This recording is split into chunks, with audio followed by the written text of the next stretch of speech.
you're deep in the prepping business, the prepping world, just because of having a podcast and doing the YouTube channels and everything. Your wife's a big time prepper.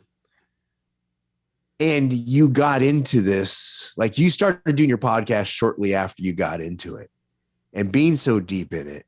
I know you just did a video on it, is sort of related. How has your prepping views changed over the years based upon your immersion in the prepping world?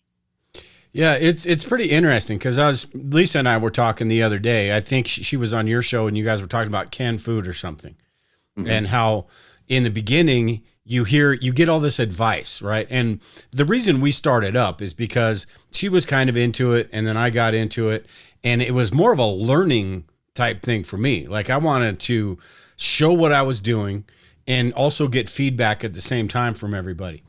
And in the beginning, you get all these tips and advice, and it's the canned food thing, and it's this and it's that, right? And you do all of those things, and then you come to find out that down the line, once you get into it and once you get better at everything, that the canned food just doesn't work for us because we don't eat it. So it's basically throwing the stuff away. So it's right, because when you have to rotate, like what do you do with it when it gets ready to expire, right? Yeah, we have that discussion about, she's like, well, we'll just save it and give it to if anybody comes and asks for food. And, that's a decent idea and all that. But I'm like, why are we putting money into this? And so we don't do a lot with the canned food anymore. What do you do? What do you use? It's the stuff that we eat on a daily basis. So if it is stuff that we need, I mean, we do some of the canned food stuff, but it's got to be stuff that we eat. Otherwise, it just goes bad.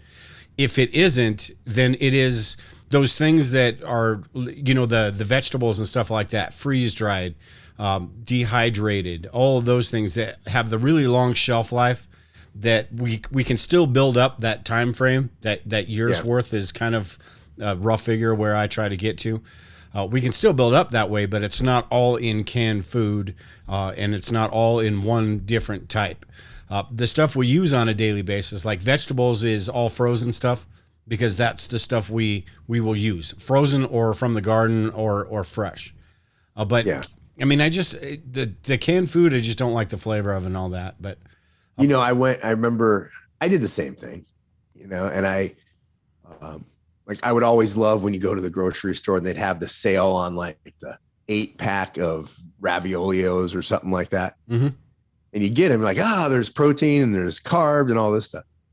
Well, there was a point where I'm like, okay, I need to start eating some of this because it's going bad. And, I mean, a can of raviolios brings back some good childhood memories, I guess, every once in a while. Yeah. Like, that's good. But man, after about the second can, I'm like, it's not healthy. Right. And so like it takes me out of that because I know when I don't eat healthy, when I don't try to, it's not food, like I notice a difference in how I feel when I eat canned stuff.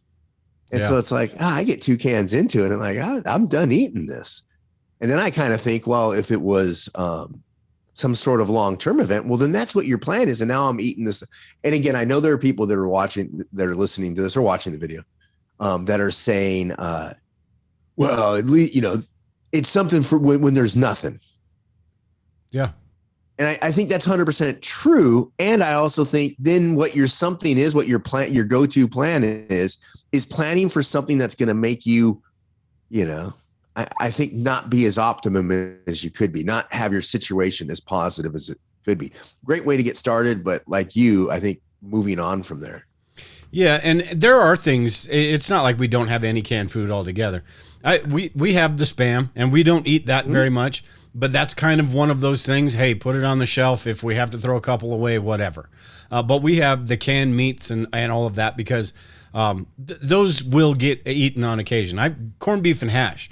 I love that stuff. Not the healthiest stuff in the world, but we have some of that because I know that eventually it gives me an excuse. Hey, this is about to expire. I got to eat some of this stuff. and dude, like you just had that big freeze up in Colorado, well, across the whole country. Like, I'm sorry, on a cold morning or like a cold lunch. Yeah. Like fried Spam. Yeah. On some toast Spam, or something. A fried Spam sandwich or Spam, like that stuff tastes good, dude. I don't care who you are, and you can crap on it, but Spam is great.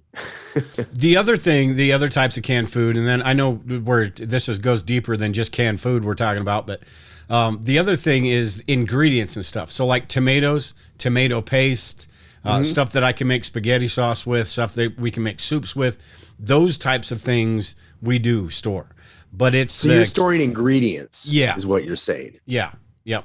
Stuff that will get used, beans that go into chilies and stuff like that. We store stuff like that. So it's just the things, if we don't use them. I mean, we used to have cupboards and cupboards full of all sorts of canned foods because they were on sale or they're cheap, and it's an easy way to make you feel good about building up your stockpile. But if you don't use them, they just get tossed out. So